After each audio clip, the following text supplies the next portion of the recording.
할렐루야, 사랑하는 성도 여러분 반갑습니다. 11월 11일 매일의 묵상 삶의 변화, 오늘은 요한복음 13장부터 15장까지의 말씀을 읽도록 하겠습니다. 한 주간 일상 가운데 여러분 세상에서 예수님의 제자로 살아가시고 감당하시느라 수고 많이 하셨습니다. 이 주말에 영육의 회복이 있길 소망하고요.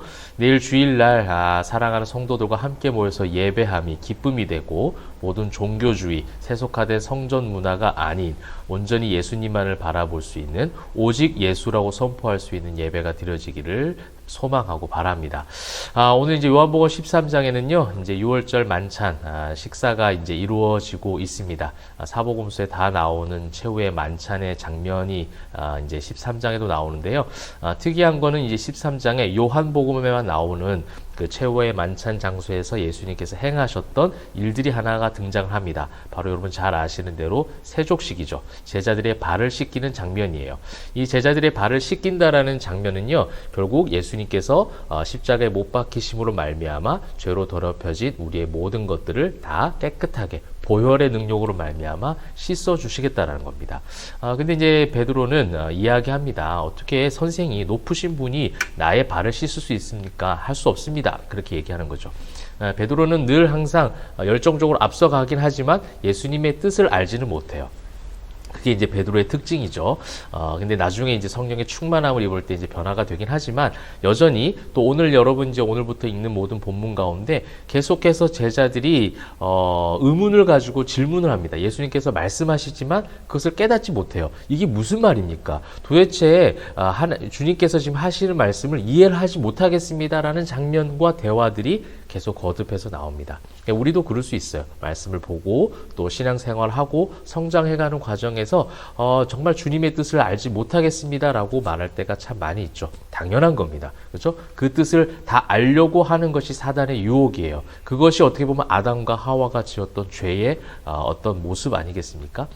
그러므로 우리는 다 알 수는 없어요. 성령께서 알게 하십니다. 성령께서 인도해 가세요. 그래서 여러분 절대 조급해하지 마시고 성경에 대한 내용들을 다 이해하지 못하는 것, 목사도 다 이해하지 못합니다. 성경 신학자, 세상에서 가장 성경을 많이 아는 박사도 다 알지 못해요. 하나님의 깊은 뜻은 그 어떤 인간도 다 알 수 없다라는 겁니다. 성경에서 조명해 주시는 것을 알려고 애쓰고 조금씩 성령께서 주신 지혜로 성장해 가는 거예요. 근데 그런 제자들이 전혀 알지 못해요. 베드로도 오늘 예수님께서 발을 씻어 주시는 것에 대해서 이해하지 못하는 거예요. 그냥 안 됩니다 하는 거예요. 근데 예수님께서 말씀하시죠? 내가 너를 씻어주지 아니하면 얘가 나와 상관이 없다. 이렇게 또 말씀하시니까 또 오버합니다. 시몬 베드로가 이르되 주여 내 발뿐 아니라 손과 또 머리도 씻어주옵소서. 그래서 이게 베드로의 특징입니다. 여러분, 이 죄를 씻어주시는 예수님의 십자가의 그 죄사함은요, 단회적인 거예요. 그만큼 디나미스와 같은 능력이 그 보혈의 힘 가운데, 능력 가운데 있다라는 거죠. 그런데 중요한 것은 무엇이냐면, 그렇게 해서 죄가 다 씻어졌지만 날마다 주님과 함께함으로 주님 다시 오실 때까지 그 죄와 싸우는 그 과정들은 계속해서 거쳐갈 수밖에 없다라는 겁니다.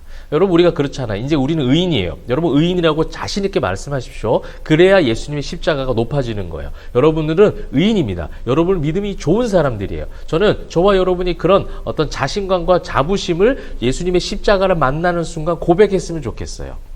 물론 내가 이전의 생활들이 어떠했는가를 기억할 필요는 있는 거예요. 그래서 날마다 주님 앞에 중수되어져 가고 성화되어져 가는 회개의 과정들을 계속해서 거쳐가죠. 실수하고 연약하고 잘못하지만 또 주님의 말씀을 통해서 깨달아 아는 거예요. 그래서 여전히 내가 주님의 말씀이 아니면, 주님의 은혜가 아니면 하루도 살아갈 수 없는 죄인의 옷을 입고 있구나.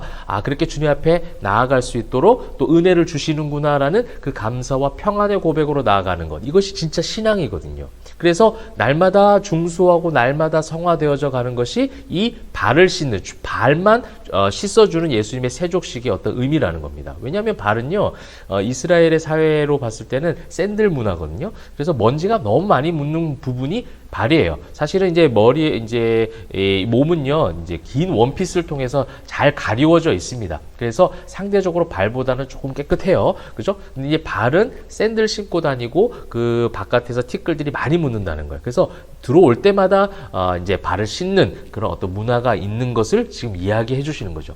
단번에 하나님께서 죄를 씻어주신 그 은혜 가운데 날마다 나와 함께하고 그 성화의 과정을 통해서 계속해서 주님 다시 오시는 그날까지 성장해 갈 수 있는 그런 성도의 신앙, 그리고 죄사함의 온전한 그 진리, 이것을 지금 가르쳐 주고 계십니다. 그 이후에는 이제 가룟 유다가 배반할 것이라는 예고도 하고 계시고요. 그 다음에 이제 그렇게 이제 제자들 사이에서도 누가 그렇게 하냐, 또 누가 크냐, 뭐 이제 그 사복음서에서 여러분 많이 보셨잖아요. 그러니 이제 34절에 주님께서 말씀하시고자 하는 주제가 여기 나옵니다. 발을 씻겨주신 이유, 새 계명을 너희에게 주노니 서로 사랑하라. 내가 너희를 사랑한 것 같이 너희도 서로 사랑하라. 그래서 발을 씻어주신 거예요. 내가 너희를 사랑해서 이 발을 씻어주는 것이고, 이 발을 씻어주는 영적 의미는 내가 너희를 사랑해서 내가 죽고 그 죽음으로 인하여 흘린 그 보혈의 피로 말미암아 너의 모든 원죄를 사하여 줄 것이다 라는 것을 지금 말씀해 주고 있는 것이죠. 하나님이 우리를 너무나도 사랑하셔서 그 사랑의 확증으로 예수님께서 이제 죄 씻음의 십자가의 길을 가게 될 것임을 가르쳐 주시는, 예고하시는 말씀이라고 할 수가 있겠습니다.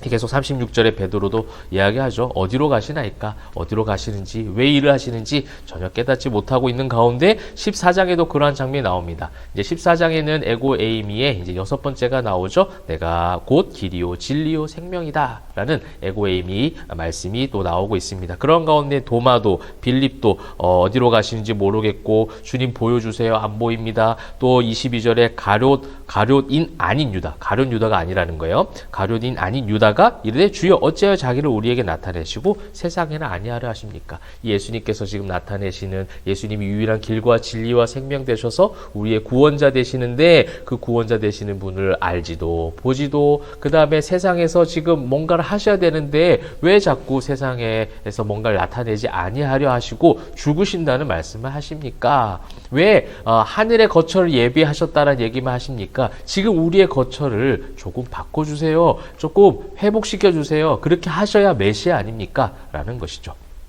네, 주님께서 말씀하시고자 하는 그 구원은 정치적 군사적 메시아로서 오신 것이 아니라 아까 13장 세족식에 있었던 의미처럼 우리의 죄를 씻겨주시고 그 죄를 씻어주시기 위한 그 사랑을 지금 우리에게 보여주시고, 그 사랑을 제자들이, 성도들이 깨달아 알아서 그 사랑을 세상 가운데 나타내기를 지금 바라시는 거죠. 그래서 어떤 정치적 군사적 힘보다 더 위대한 힘은 무엇이냐? 예수 그리스도의 십자가의 사랑인 줄 여러분 믿으시길 바랍니다.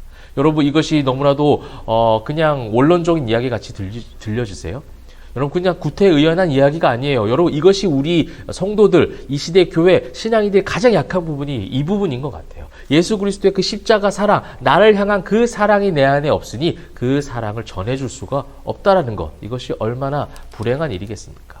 사랑하는 성도 여러분, 우리 포에마교회 성도 여러분과 성경 있는 성도 여러분은 그 사랑을 가지시고 그 사랑을 전하는 저와 여러분 되시면 좋겠습니다. 그렇게 할 때에 25절, 내가 아직 너희와 함께 있어서 이 말을 너에게 하였거니와 보혜사 곧 아버지께서 내 이름으로 보내실 성령, 그 성령께서 가르치시고 그 성령께서 너에게 평안을 줄 것이니 그 길을 가는 모든 상황 가운데 두려워하지 말라. 내가 너와 함께 하겠다. 사복음서의 마지막 승천하실 때 말씀하셨던 예수님 말씀이 여기서도 지금 또 등장을 하고 있습니다. 그 다음에 이제 15장에는요, 이제 마지막 에고에이미가 1절에 나오죠. 나는 참 포도나무요, 내 아버지는 농부다. 포도나무라고 말씀하고 계십니다.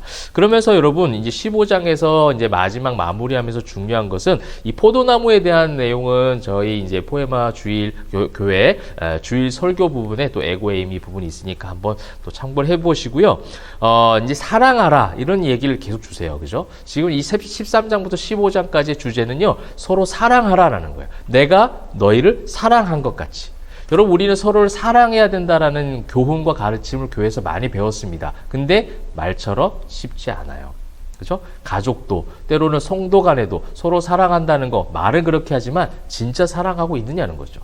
그래서 지금 뭘 얘기하시냐면 아버지가 우리를 사랑하신 것 같이, 주님이 우리를 사랑하신 것 같이 그 사랑 안에 거할 때에 열매가 맺어지고 사랑이 가능해진다는 거예요. 그냥 사랑하라 말씀하시지 않고 계세요. 사랑하셨던 예수님을 지금 바라보게 하시는 거죠. 요한복음의 특징 아니겠습니까? 9절 보십시오. 아버지께서 나를 사랑하신 것 같이 나도 너희를 사랑하였으니 나의 사랑 안에 거하라. 그때 진짜 너희도 그 십자가의 사랑을 전할 수 있다는 거예요. 내가 아버지의 계명을 지켜 그의 사랑 안에 거하는 것 같이 너희도 계명을 지키며 내 사랑 안에 거하리라. 아버지가 나를 사랑하셨고 내가 너희를 사랑해서 지금 죽기까지 사랑하는 그 모습처럼 그 사랑 안에 거할 때에 그 사랑을 전할 수 있는 자가 되는 것이지, 단순한 교훈으로, 단순한 윤리, 도덕적인 부분으로 사랑할 수 있는 것이 아니라는 거예요. 그래서 그 뒤에도 계속 나와요. 요한복음 13장부터 이제 다음 주 읽을 그 말씀까지는요, 어떻게 보면 최후의 만찬 장소에서 본관복음은 그냥 최후의 만찬의 어떤 장면만 묘사했다면, 요한복음은 최후의 만찬 장소에서, 그리고 이 주님이 죽으시기 일보 직전의 어떤 상황이죠. 그 상황에서 제자들에게 마지막으로 가장 중요한 말씀을 지금 선포하고 있는 거예요. 그 중요한 말씀 가운데 키워드가 뭡니까? 바로 사랑이라는 거예요. 근데 그 사랑이 전제가 무엇이냐? 그냥 너희 서로 사랑해야 돼가 아니라, 내가, 아버지가 나를 사랑하시고 내가 너희를 사랑한 것 같이 그 사랑 안에 거할 때에 너희가 사랑할 수 있고, 그 사랑을 세상 가운데 드러낼 때에 그때 비로소 예수님의 참된 제자가 될 수 있다는 것을 가르쳐주고 있습니다. 사랑하는 성도 여러분, 이번 한 주간을 마무리하고 또 내일 주일 예배에 우리가 준비하는 마음 가운데 주님의 사랑이 우리 마음 가운데 느껴지면 좋겠고요. 그 사랑의 마음을 그대로 가지고 교회 가서 그 사랑을 전해 주시면 좋겠습니다. 그 사랑을 표현해 주시면 좋겠습니다. 억지로 하지 마십시오. 억지로 하라는 말씀이 아니라 그 사랑을 마음껏 주님 안에서 누리고요. 그 사랑을 전해줄 수 있는 경험들이 우리 교회 안에 또 우리 가정 안에서 많이 이루어졌으면 좋겠습니다. 그래서 여러분들이 세상에 볼 때에 진짜 예수님의 제자구나. 여러분의 가족들이, 여러분 주변에 있는 형제 자매들이 정말 저 사람이 예수님의 제자구나. 그런 말을 들을 수 있는 저와 여러분이 되기를 소망합니다. 그렇게 오늘 하루도 주님의 말씀으로 승리하는 저와 여러분 되시기를 주님의 이름으로 축복합니다. 기도하겠습니다. 사랑과 은혜가 풍성하신 하나님, 주님이 우리를 사랑하신 것 같이 우리도 사랑하기를 소망하오니 그 사랑 안에 거하는 은혜 주옵소서. 우리 안에, 우리 힘으로는 그 사랑을 행할 수 없는 것을 고백합니다. 주님, 우리 안에 주님의 사랑이 거할 때에 교회에서도, 가정에서도, 일상에서도 그 사랑을 전하는 참된 예수님의 제자들 다 되게 하여 주시옵소서. 감사드리며 살아계신 예수 그리스도의 이름으로 기도합니다. 아멘.